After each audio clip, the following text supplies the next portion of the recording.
Hi, this is Neil Hansen. I'm taking through a chest, abdomen, and pelvis trauma CT scan.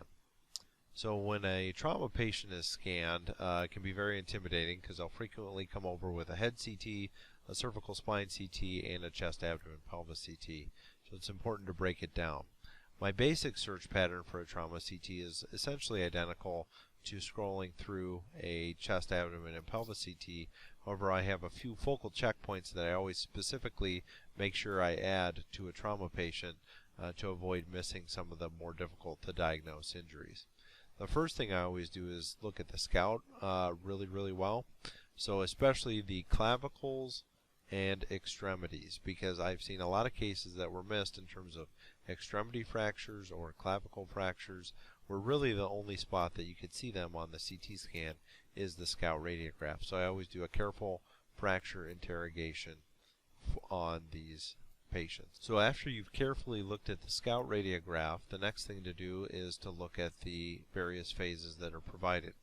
So every trauma CT comes with a chest that's done during the arterial phase.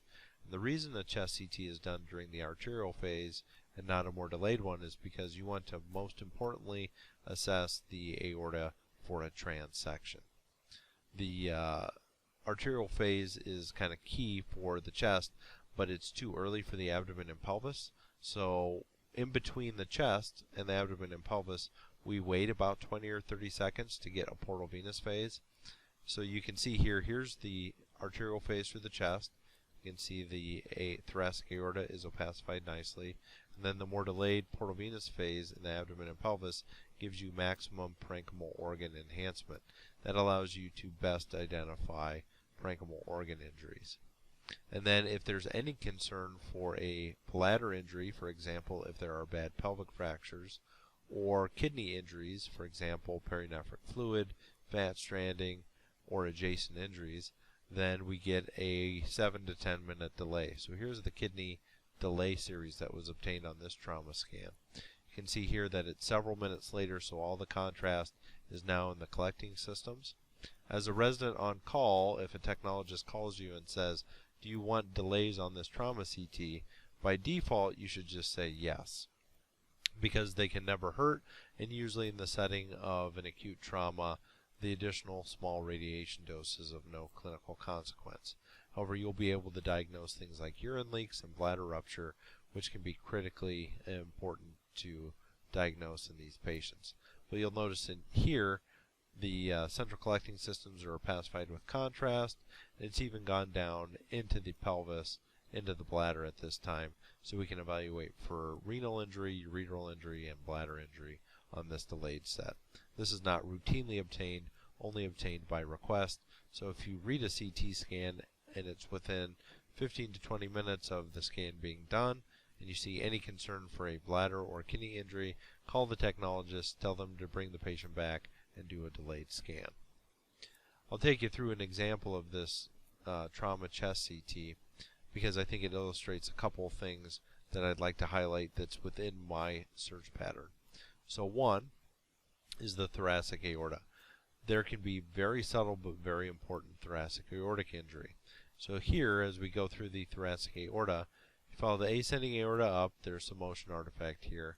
But then when you get to the aortic isthmus, there's this really subtle outpouching of the aortic isthmus. This is where the aortic transects. If you remember back to anatomy, that's where the ligamentum arteriosum, that old vestigial remnant of the patent ductus arteriosus in embryologic life, attaches at.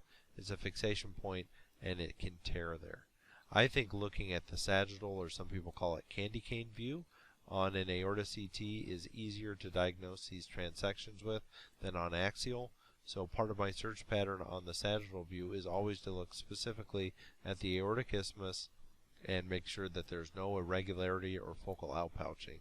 In this case, the aorta was completely transected, although it's really kind of subtle, especially to the novice reader, noting that severe aortic injury. The other thing to mention about a trauma scan is that the technologists specifically go out and make lumbar and thoracic spine reformatted images that are smaller field of view and higher resolution based off of the CT chest, abdomen, and pelvis.